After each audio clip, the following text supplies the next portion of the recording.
Good afternoon, everyone. Romney Smith at WTOC for The News Now. This is where we bring you quick digital updates of stories that we're working on for you right now. We're on a lot of different platforms. That includes our website, over-the-top platforms like Amazon Fire and Roku, social media like Twitter, YouTube, and Facebook, and our app. So thank you so much for giving us just a little bit of a time. Before we start with local news, we're actually going to go to some national breaking news. Do you remember the father out of Colorado who was accused and then admitted to killing his wife and 2 young daughters?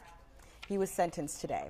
Christopher Watts was sentenced to life in prison for killing his pregnant wife and their 2 young daughters, who were only ages 3 and 4 years old. Watts also pleaded guilty to unlawful termination of a pregnancy and tampering with a deceased human body. The Ruzick family asked the court not give him the death penalty for his crime. Shannon Watts' father actually read a letter to him during the sentencing hearing that happened earlier today. Take a listen. Who dare you take the lives of my daughters Shannon, Bella, Celeste, and Nico? I trusted you to take care of them, not kill them.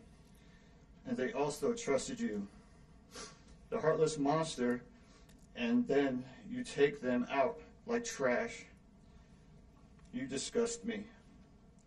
They were loving and caring people. You may have taken their bodies from me, but you will never take the love they had for me. We'll have more on that story tonight on WTOC. Now, this is a story a lot of you guys are probably tuned in for right now. A major bust was just announced regarding a white supremacist gang in the Savannah area. WTOC's Amanda LeBreau is working on that story right now. She has a preview for you.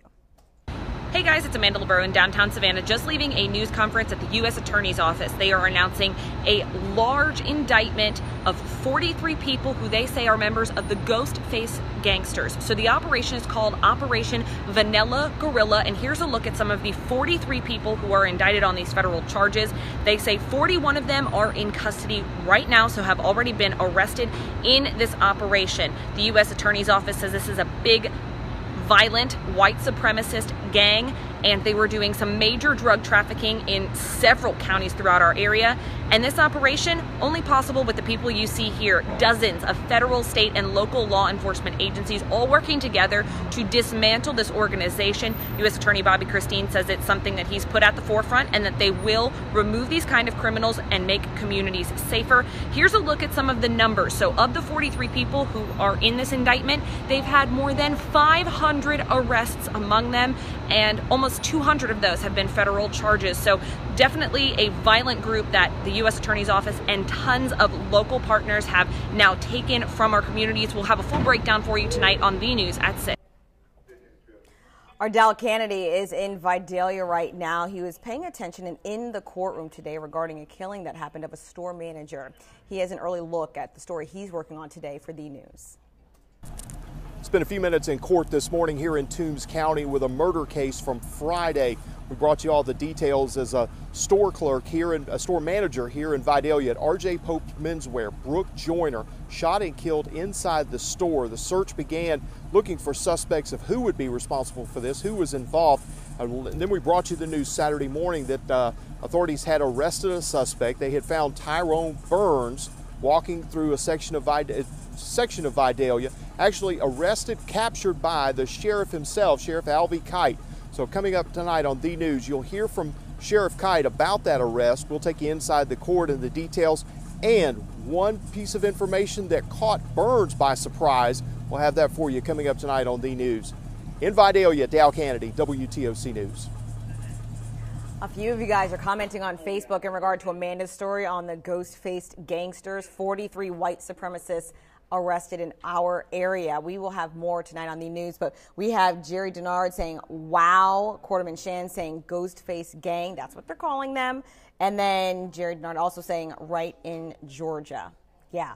A lot more to that story, but we only want to give you a little sliver right now, just a little taste, so that you come join us tonight on The News. All right, moving on. A Chatham County jury reached a verdict yesterday night in the murders of 2 local people. We're talking about Rebecca Foley and James Pastors. Roderick Parrish and Jordan Campbell were found guilty of felony murder and several other charges in the 2013 shooting of Foley. Henry Speaks and Shaquille Sanders were found guilty of malice murder in the 2015 killing of Pastors. Kevin Smith was found guilty of a firearm possession charge and Foley's death as well, but not murder. A sentencing date will be scheduled after Thanksgiving. Also, what would it be without talking about travel right now? We're taking a live look right now at the Savannah Hilton Head International Airport.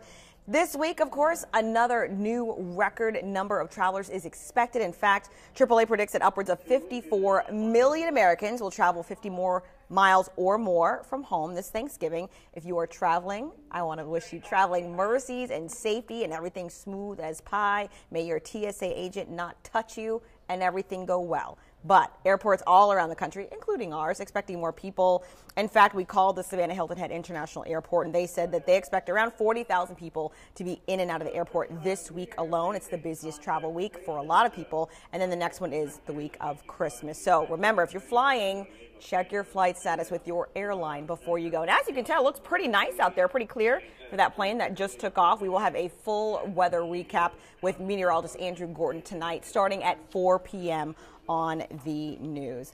All right, guys, I don't see any questions regarding any of the stories that we have previewed for you, so thank you so much for watching. I appreciate it. We will have more starting at 4 p.m. on the news. And, of course, you can always reach us online at WTOC.com, as well as our social media pages, Facebook, Twitter, Instagram, Snapchat, all that good stuff. We'll see you later.